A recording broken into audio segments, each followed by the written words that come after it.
In the southern part of Japan, you can find something strange on satellite images. Here is the city of Nagasaki, and right nearby there are a couple of small islands. Some of them are empty, some house beach resorts, but then there's this island, densely packed with destroyed ruins of a former city.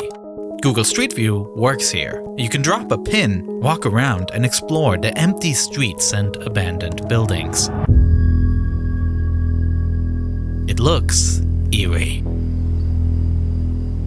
And it's plain to see that this island has been abandoned for quite some time. But yet, even with nothing left but ruins here, this tiny piece of land has a big story to tell. One that is much larger than recent Japanese history.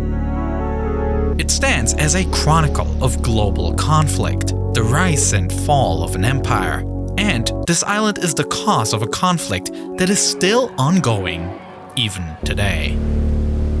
This is Hashima.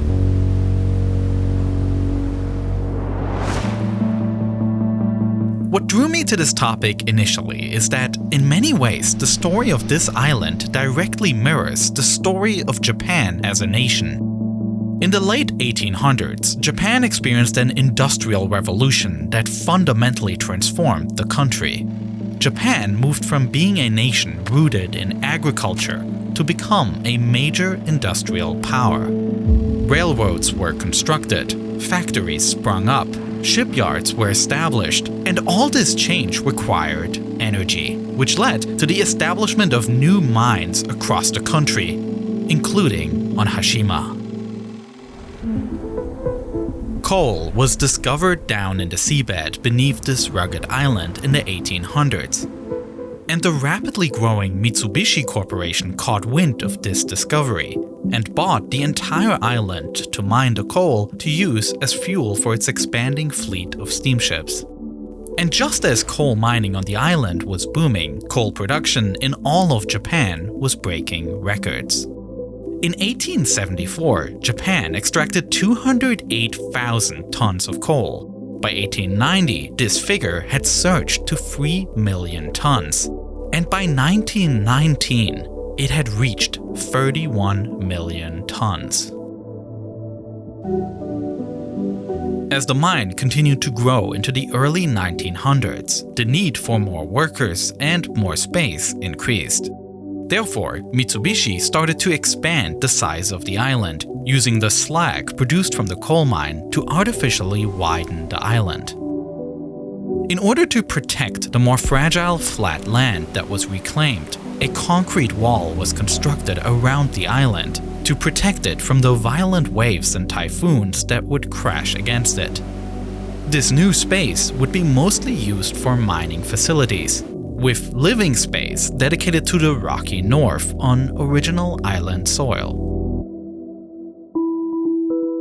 And just like the island was expanding, the Japanese Empire as a whole was also expanding its territorial control. Driven by the desire to secure resources and influence, Japan occupied part of the Sakhalin Island, as well as Korea, imposing its rule on local populations. Meanwhile, on Hashima, space was used as effectively as possible.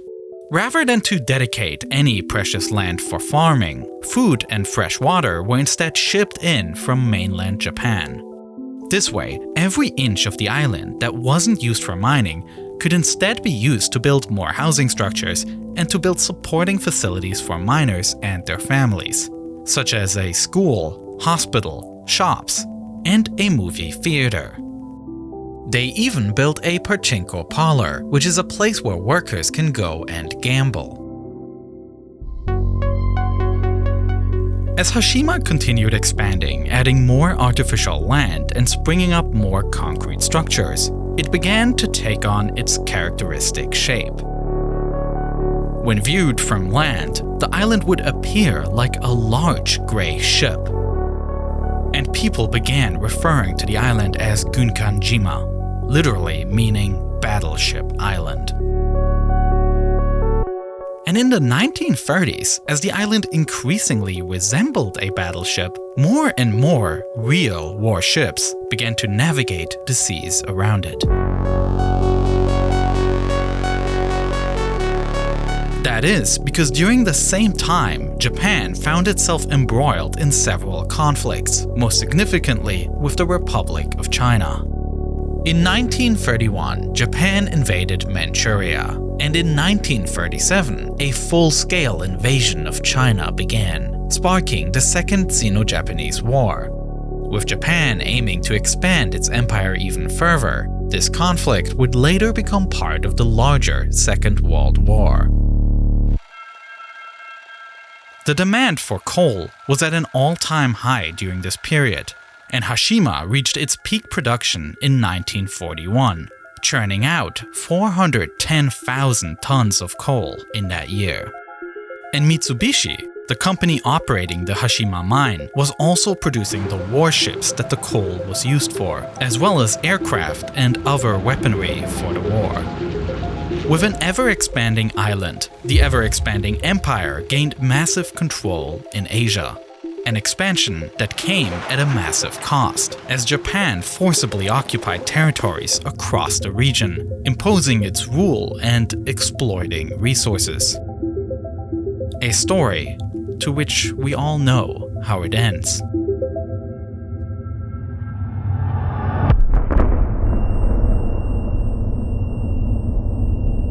On August 6, 1945, Hiroshima was the target of the first atomic bombing.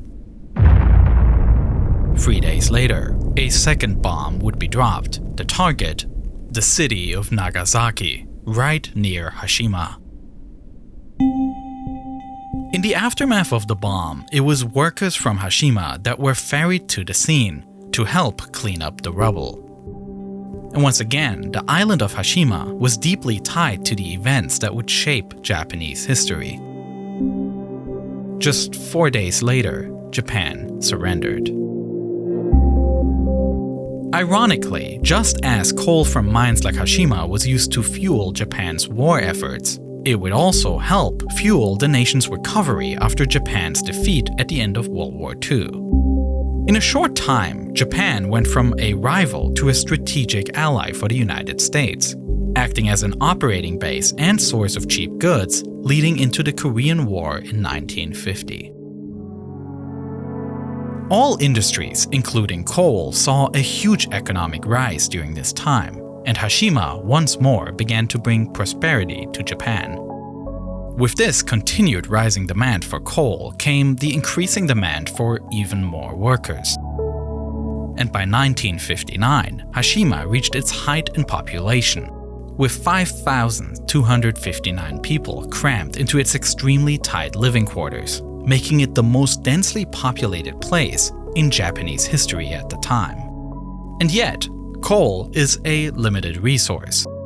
By the 1970s, the mine on Hashima began to tap out, and at around the same time, petroleum began replacing coal as the de facto fuel source. In response, Mitsubishi announced in January of 1974 that it would be closing the mine, and all residents and workers would need to leave in just 3 months, with the last boat taking away Hashima's remaining inhabitants in April of 1974. From then on, Hashima remained closed, with entry forbidden for decades. Mitsubishi still owned the land, but had no incentive to upkeep any of the structures, and so they began to crumble and decay. What was once a bustling community became a ghost town, which itself began to attract attention from thrill seekers and the dark tourism community. Despite being off-limits, adventurers would find ways to get to the island, exploring the buildings as they were falling apart. But then, in 2009, the Japanese government changed course and decided to open the island back up for tourists. Officially sanctioned tourist groups would be allowed to step on the island.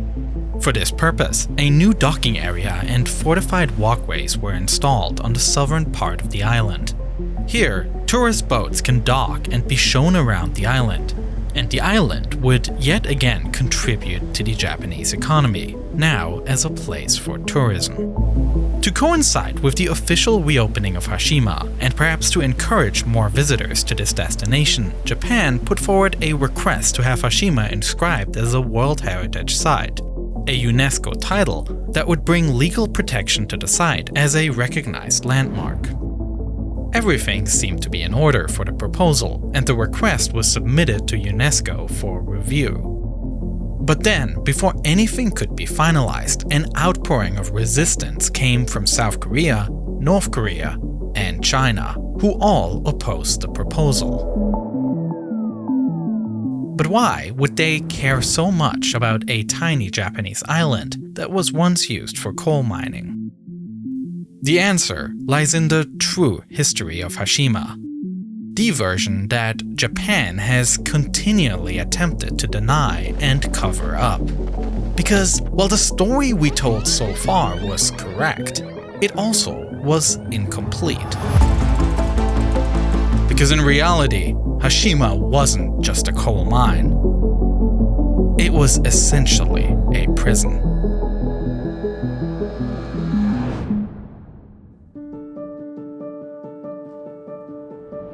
As Japan expanded its empire throughout Asia, it wasn't just the demand for coal that had increased, but also the demand for soldiers. Japanese and Korean men were drafted into the Imperial Army, leaving a large gap in the industrial workforces. And to fill this gap, men and boys from Korea were forcibly conscribed to work, including for companies like Mitsubishi. And as Japan continued conquering China, Chinese prisoners of war were also used for forced labor at many industrial postings, including Hashima. Conditions for these forced laborers were extremely harsh, and one of the survivors of Hashima, Su Jung-woo, described what it was like for those conscribed. Jung-woo was forced out of his village when he was only 14 years old, as a boat took him closer to Hashima, and he saw the concrete seawall meant to protect the island. To him, it looked more like a prison wall meant to keep those captured locked within. He was put in one of the small apartment units with 6 or 7 other forced laborers. Working inside the mine was brutal, with temperatures reaching up to 37 degrees Celsius, mixed with high humidity. Space was extremely limited down below, just as it was on the surface, meaning workers had to crouch and crawl for much of their 12-hour shifts. And accidents were very common, as with limited safety standards, rock slides threatened to crush the workers every day. And while Jung-woo survived his ordeal on Hashima, many of the hundreds of Korean and Chinese prisoners did not. And it is this darker past of the island that the Japanese government is obscuring until today. Many survivors claim that those who perished during their captivity on the island were taken to the nearby island Nakanoshima. Here, their remains would be cremated, sending columns of black smoke into the sky that could be seen from Hashima, giving a bleak reminder of the fate that could be awaiting those who remained. Though this information is, to this day, disputed, as Japan has denied the existence of a crematorium on the neighboring island. The application for a World Heritage Site would take years. And after lots of back and forth, a breakthrough came in 2015 after Japan struck a deal with South Korea. And part of the deal was that Japan would display information about the forced labor history at Hashima Island visible for all the tourists visiting. With South Korea's support, Hashima was officially designated a UNESCO World Heritage Site. But almost immediately, the Japanese government walked back the promise. A controversial statement was released that claimed that the Korean and Chinese workers were legally drafted for work, just as Japanese men were also drafted for military service. Only in 2023, after facing severe backlash, some small steps were taken to provide additional context. At the Industrial Heritage Information Center in Japan, a small exhibit on Hashima includes a QR code that can be scanned, bringing up a video of the 2015 UNESCO committee discussion, where a Japanese ambassador made a statement regarding the acknowledgement of forced labor at locations such as Hashima. However, the statements made in the video are in English, with no Japanese subtitles. To this day, the question of how Hashima will be remembered remains contentious. Even though relations between South Korea and Japan are stable considering the bloody past, locations like Hashima show that not all wounds are completely healed. To me, the island is a fascinating example of how we think about the past. When we talk about history, it is often at a grand scale. Maps of expanding empires, shifts in power, wars waged and won. But that view can make us forget how deeply history is woven into the places we inhabit every day. Hashima is a great reminder that history isn't just a story of nations and movements. It's the story embedded in every place we stand. A reminder that the local and the global are not separate. That they're intertwined, each telling the story of the other.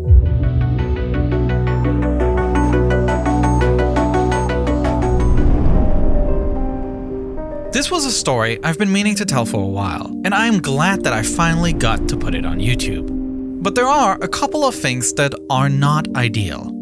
For videos to be able to make ad money on YouTube, they have to be advertiser friendly, which is just not the case with certain subject matters. Such as a video I made about the crash of flight MH17, a civilian airliner that was shot down over eastern Ukraine.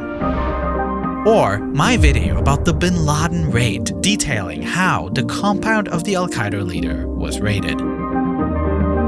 A fascinating story, but a brutal subject matter doomed to get demonetized. It turns out a lot of creators feel that way. And so what we did is we all joined together to build a solution.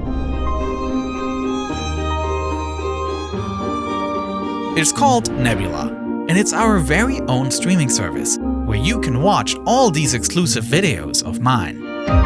And since Nebula is a subscription service, it allows us to create more ambitious, higher-budget productions. Besides my own exclusive video series, we also have creator-run game shows, incredible documentaries, narrative short films, and even full-length feature films, all done by independent creators and supported by a growing number of subscribers. Plus, we always post our videos there early, so you can already watch my next video on Nebula today. So go to nebula.tv/neo and make sure that you use exactly this link in order to get 40% of the annual plan. All my exclusive videos are up there, so thanks for the support, and thank you so much for watching this video.